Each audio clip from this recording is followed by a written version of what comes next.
Sobat Jamaah, Alhamdulillah. Alhamdulillahirrahmanirrahim. Kembali lagi di Islamitinda, Jamaah Islamitinda yang dirahmati Allah. Yang baru bergabung, kita ingatkan lagi buat ibu bapak di rumah yang lagi nonton, ya ajak anak-anaknya semuanya. Tema kita pagi hari ini bagus banget. Temanya adalah jangan putus asa walau banyak dosa. Alhamdulillah. Nah sekarang kita lanjut nih buat Jamaah Islamitinda yang ada di rumah. Mungkin yang anaknya susah dapat pekerjaan, ya udah ngelamar ke sana ke sini tapi nggak dapat juga. Katanya gini, udah deh coba sholat taubat dulu ya, jangan-jangan terhalang dosa. Nah tapi udah ngelakuin juga nggak juga dapat. Apakah memang ada dosa-dosa yang nggak diampuni Ustadz pada saat kita udah bertaubat juga ternyata masih tetap menjadi penghalang kita untuk mendapatkan sesuatu? Mohon izin penjelasannya Ustadz Maulana. Bismillahirrahmanirrahim. Masya Allah, tabarakallah, bagus sekali. Buat semuanya, setengah mati cari kerjaan. Kenapa? Bisa jadi ada dosa yang dilakukan. Memangnya ada dosa yang Allah tidak ampuni? Ada. Ada dosa yang berkaitan kepada Allah, ada dosa yang berkaitan pada diri, tapi ada satu dosa yang tidak dibiarkan oleh Allah meskipun salat sunat taubat, meskipun taubat, yakni dosa yang berkaitan kepada hak manusia. Maka yang harus dilakukan adalah kembalikan haknya dulu. Ya Allah, ampuni dosaku. Saya ambil tanahnya orang 1 meter. Kembalikan dulu itu yang 1 meter. Baru kau menghadap kepada Allah. Ya Allah, saya tabrak anaknya orang, bocor kepalanya. Salah. Tambal dulu. Itu kepala Pak Ember. Tambal dulu. Tidak. Bawa dulu itu anaknya orang. Tanggung jawab dulu. Habis itu sudah bagus, minta maaf, minta ridhonya. Telinga dibayar dengan telinga. Jadi selesaikan, minta keridhoannya dulu. Baru minta ampun. Maaf dulu, baru ampun. Ini yang berkaitan kepada manusia. Kenapa kerjanya tidak bagus? Mungkin kurang silaturahmi. Kurang teman, bergaulah. Kenapa Mas Fadli banyak kerjaan? Amin. Karena beres dia. Banyak silaturahmi. Betul. Kadang-kadang nanti suka benar. Silaturahminya banyak. Kan begitu silaturahminya. Luar biasa. Makanya ada namanya promo. Promo itu penting. Bagaimana dia silaturahmi? Tidak mesti harus dijual, tidak, berbagi, sedekah, bertamu, menyambung silaturahmi. Mohon maaf tanpa menggurui, hanya mengingatkan buat kita semua satu hal. Kenapa banyak orang bagus rezekinya? Karena selain banyak silaturahminya. Mohon maaf ya, di masjid di Makassar itu banyak non muslim datang. Tuh, kok bisa? Bawain sumbangan, bawa apa lagi takjil buka puasa. Kata orang muslim, bisa diterima, terima aja. Karena mereka itu mendapatkan kemuliaan, keutamanya di dunia. Meskipun menurut kita tidak ada pahalanya, tapi pasti ada kebaikannya. Mau lancar usahanya, mau dapat pekerjaan, banyak teman, banyak datang, banyak kemana-mana, banyak ketemu orang. Itu kadang-kadang saat karena kita sering datang pas teman, ya dia lagi. Nyusahin. Seringan temennya nyusahin. Tema kita hari ini berbaik sangka ya. Jangan putus asa. Bisa jadi kita berbuat baik di sini, tapi dapatnya dari sini. Bisa jadi kita membagi di sini, tapi dapatnya di sini. Tangan tidak pernah makan, tapi tangan kasih makan. Dan tidak mungkin keluar dari sini, pasti keluarnya dari tempat lain. Nggak usah dibahas. Kecuali muntah. Kecuali muntah, Ustaz. Maka dari sini harus ada namanya usaha. Makanya ada katakan orang bisa kerja karena tanda tangan, campur tangan, buat tangan, garis tangan. Jamaah. Makasih banyak Ustadz Maulana. Nah sekarang kita tinggal menyambung tadi nih apa yang disampaikan oleh guru-guru kita tadi. Ustadz Syam bilang nggak bisa orang itu putus asa. Nah tapi kalau seandainya memang hidupnya susah, nauzubillah min zalik ya, hidupnya tuh nggak layak, akhirnya sampai dia tuh berputus asa banget dan dia meninggal dunia. Nah dia belum sempat bertaubat nih Ustadz Syam. Apakah dosanya bisa digugurkan? Apa bagaimana tadi Ustadz Syam bilang? Lebih jelasnya lagi mohon izin tafadhol Ustaz Syam. Bismillahirrahmanirrahim. Tabi guruku Ustaz Maulana Muhammad Mas Fadli serta guru-guru kami yang dimuliakan Allah Subhanahu wa taala, sungguh orang yang meninggal bunuh diri lebih besar dosanya Besar. dan lebih banyak dosanya dibandingkan orang yang membunuh orang lain. Subhanallah. Kalau membunuh orang lain saja disebut dosa besar di dalam Al-Qur'an, ba'da naqul a'udzubillahi minasyaitonir rajim. Walladzina la yad'una ma'allahi ilahan akhar wa la yaqtuluna an-nafsa allati harrama Allahu illa bil haqq ولا يزنون ومن يفعل ذلك يلقى أثاما. Disebut dosa yang sangat besar, yaitu membunuh orang lain. Tapi Nabi SAW dalam sebuah riwayat mengatakan bahwa bunuh diri lebih besar daripada itu. Berarti subhanallah, hukumannya lebih berat dibandingkan membunuh orang lain. Bukan berarti kita menyepelekan membunuh orang lain. Membunuh orang lain jelas adalah dosa besar, yang mana itu adalah hukum qisas hukumannya. Namun ternyata ketika dikatakan orang yang berputus asa, di sini dilihat dulu keadaannya. Putus asanya dari mana?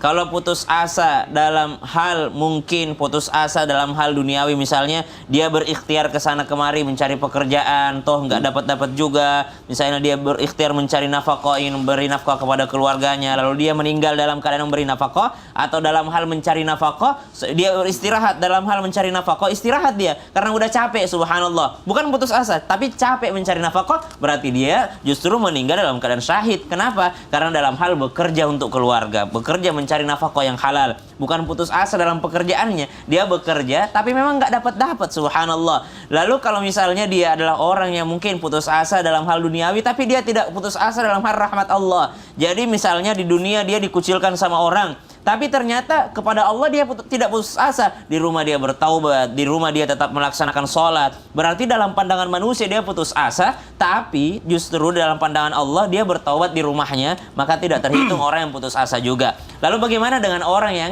putus asa benar-benar di mata Allah dia putus asa? Nah, inilah orang-orang yang memang dalam neraka jahanam. Kalau dia mati dalam keadaan minum racun, maka dalam neraka jahanam dia akan minum racun terus. Minum racun mati, minum racun mati, minum racun mati. Subhanallah. Kalau dia terjun dari gedung yang tinggi, maka dalam neraka jahanam juga berlaku demikian. Bahkan dikatakan kekal di dalamnya. Lalu, bisakah orang ini keluar dari neraka? Ada yang menganggap bahwa kekal itu, pendapat yang pertama, kekal yang memang selama-lamanya.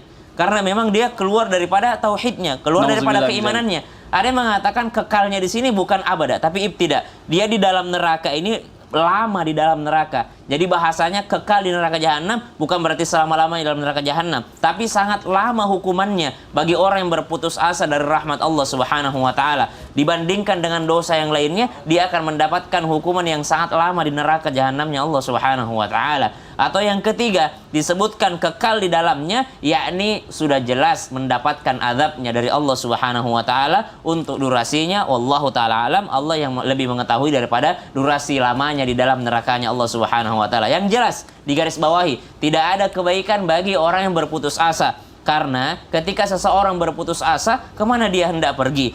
Dosa besar diawali daripada putus asa. Dia putus asa daripada rahmat Allah, dia akan mencari yang lainnya. Subhanallah. Dia putus asa dari mencari rezeki dari Allah Subhanahu wa taala, maka dia akan berlaku kesyirikan. Oh, kalau saya sholat kayaknya susah rezeki saya, lebih baik saya minta-minta di pohon, lebih baik saya minta-minta di kuburan, saya mendatangi orang begini. Subhanallah. Maka dia mengarahkan kepada kesyirikan kepada Allah Subhanahu wa taala. Nah, ini dia yang paling berat hukumannya ketika seseorang berlaku syirik. Wallahu taala ala. Masya Allah, terima kasih banyak Ustaz Syah. Tapi saya lagi mikir-mikir nih, Bib nih. Ini mohon maaf sebelum saya ngerasa tuh kayaknya apa ya?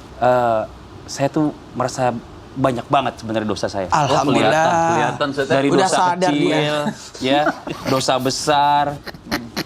Tapi kayaknya sih teman saya nih, Dimas bakal masuk neraka. Soalnya kita nggak bisa nyebut diri sendiri. Itu boleh nggak sih ngomong kayak gitu, Bib? Jadi orang merasa dirinya banyak dosa. Banyak dosa terus dia menjudge dirinya itu masuk neraka gitu loh. Mau nih penjelasannya?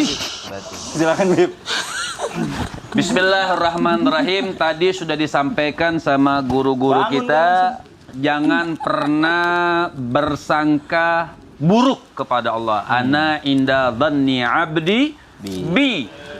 Aku ini, kata Allah Subhanahu wa taala, bagaimana sangkaan hambaku terhadapku.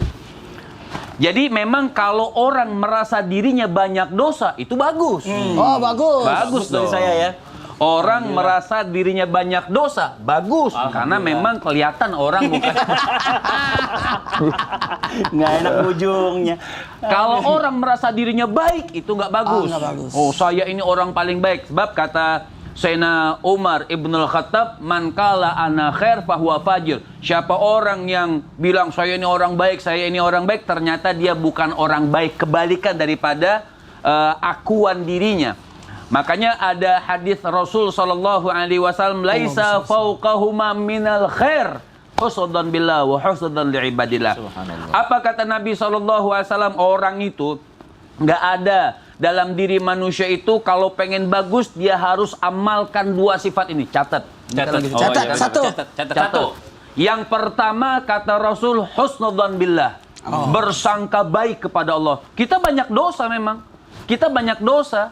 Jadi kayak nggak bisa mengatakan, oh saya ini pasti masuk neraka. Nggak, kita punya ampunan Allah Subhanahu Wa Taala. Kita minta tolong Ustadz Syam untuk bacakan syairnya. Ya. Lastulil firdausi a'la. Ilahi Ustadz Syam yang diminta. Apa yang Ustadz Maulana? Ada suara. Iya. Yang diminta ke sini. Suara dari sebelah sana. Ustadz Syam silakan Ustadz Syam. Ketawa nih Pak. Kok suara Ustadz berubah ya?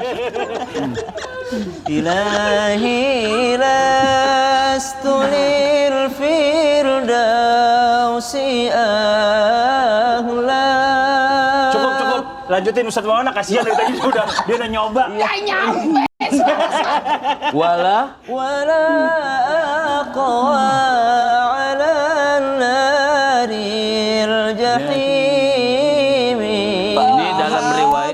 beli tahu. Nggak bagus. Ya Allah ya Rob. Ini orang bukan taubat malah tambah dosa ini. Artinya dia mengatakan lastu lil firdausi ahla. Artinya orang merasa banyak dosa. Kita merasa banyak dosa. Tapi apakah kita pantas di surga? Nggak pantas berarti. Tapi wala aqwa ala naril jahimi. Cuman kalau masuk neraka nggak kuat. Sampai ulama itu ketika melihat matahari, ya Allah, begitu panas mataharimu, bagaimana nerakamu? Ya Allah. Sampai seperti itu.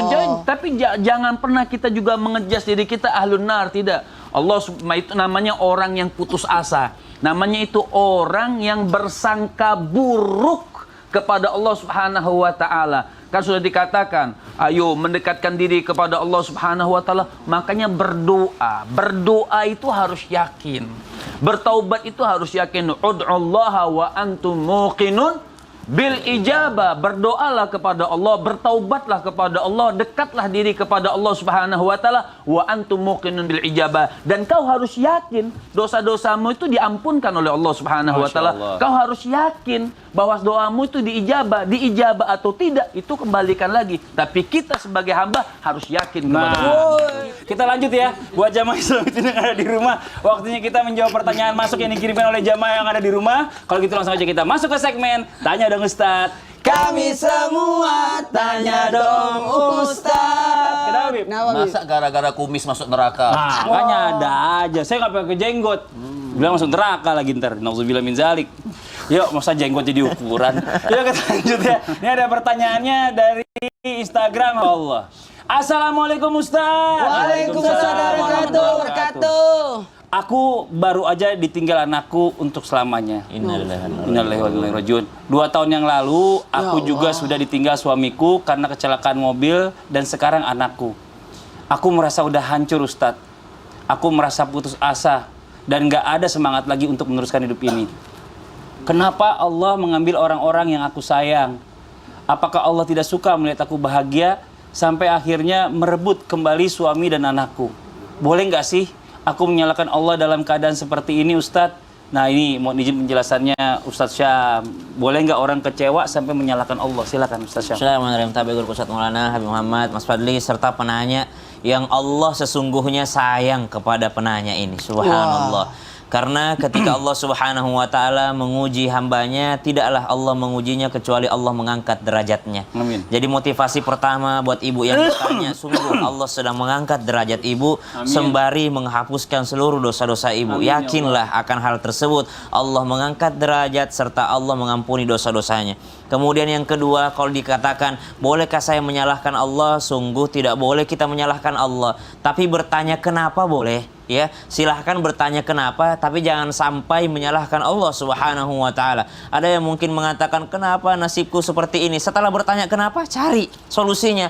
Kenapa nasibku seperti ini? Oh, karena saya kurang berikhtiar. Kenapa saya seperti ini? Oh, karena saya kurang bermuhasabah. Kenapa saya seperti ini? Oh, karena saya kurang bertaubat. Silahkan tanya kenapa, lalu salahkan diri sendiri, bukan menyalahkan Allah Subhanahu wa taala. Sebagaimana Nabi Adam alaihissalam, malaikat dan iblis pada saat itu ketika diciptakan Nabi Adam alaihissalam, malaikat bertanya, kenapa kau ciptakan Adam? Lalu dijelaskan sama Allah Subhanahu wa taala, langsung malaikat menjawab, subhanaka la ilma lana illa ma 'allamtana innaka antal alimul hakim. Iblis pun demikian, ya Allah, kenapa kau ciptakan dia? Aku lebih baik daripadanya. Dijelaskan kepada iblis, iblis mengatakan, khalaqtani min nari wa khalaqtahu min tin. Kau ciptakan aku daripada api, kau ciptakan dia daripada tanah, aku lebih baik daripadanya.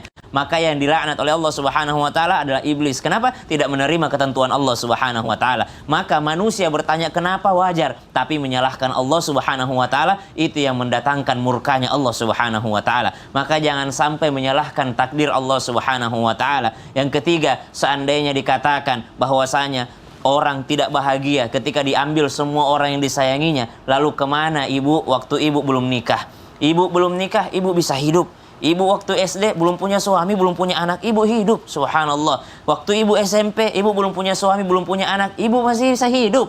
Ketika ibu masih kecil, ibu bersama dengan orang tua, ibu masih bisa hidup. Subhanallah. Sekarang Allah ambil semuanya, Allah ambil anak dan suami, ibu tetap hidup. Maka jangan sampai berputus asa daripada rahmat Allah Subhanahu wa taala. Sedih memang, kami menyadari, bukan kami yang merasakan. Mungkin ibu mengatakan, enak Ustadz ngomong, Ustadz nggak ngerasain. Subhanallah, kami tidak merasakan, tapi inilah yang kami pelajari untuk kita saling memotivasi, untuk kita kembali kepada Allah Subhanahu wa taala, dan jangan pernah menyalahkan takdir Allah Subhanahu wa taala. Bagaimana caranya agar saya bisa tetap semangat hidup? Ingat tadi bahwa sebelum saya bertemu dengan suami saya bisa bahagia. Sebelum saya punya anak, saya juga masih bisa bahagia. Ketika saya hidup bersama dengan orang tua saya juga tetap bahagia. Padahal pada saat itu tidak ada orang-orang yang telah Allah kembali ambil. Maka subhanallah, ukuran kebahagiaan itu adalah dari Allah Subhanahu wa taala. Sebagaimana dalam Al-Quran disebutkan bahwasanya ba'da naqul a'udzubillahi minasyaitonir rajim wa la tahinu wa la tahzanu wa antumul a'laun wa antumul a'laun in kuntum mu'minin. Jangan engkau lemah, jangan engkau bersedih hati, sedangkan engkau diangkat derajatnya oleh Allah Subhanahu wa taala kalau kau beriman. Maka iman itu bisa menghilangkan kesedihan seseorang. Di antara keimanan itu adalah iman kepada nabi-nabi Allah. Yang paling utama adalah iman kepada baginda Nabi Muhammad SAW. Jadi di saat kita sedih, ingat kesedihannya Rasulullah SAW. Rasul pernah mengalami hal demikian. Rasul lahir dalam keadaan yatim, kemudian usia 6 tahun Allah cabut nyawa ibundanya, kemudian bersama kakeknya Allah cabut juga nyawa kakeknya, Allah cabut juga nyawa anak-anaknya baginda Nabi SAW. Namun Allah angkat derajatnya disebabkan karena keimanannya baginda Nabi SAW. Maka jaga keimanan, insya Allah itu akan menghibur daripada hati yang sedang sedih. Wallahu ta'ala alam, tetap semangat. Nah itulah dia, kadang-kadang kita namanya manusia ini menyiapkan benteng aja, benteng dari kehidupan ini. Tiba-tiba kita kena masalah, kita lupa menyiapkan solusi dari setiap masalah. Makanya insya Allah di Islam Itu Indah nih kita nonton nih, alhamdulillah ilmunya banyak. Jadi pada suatu saat nanti kita kena masalah, insya Allah kita udah punya jalan keluarnya. Amin ya rabbal alamin. Tetap di Islam Itu Indah, jamaah. Oh jamaah, Alhamdulillah. Oh itu masalahnya.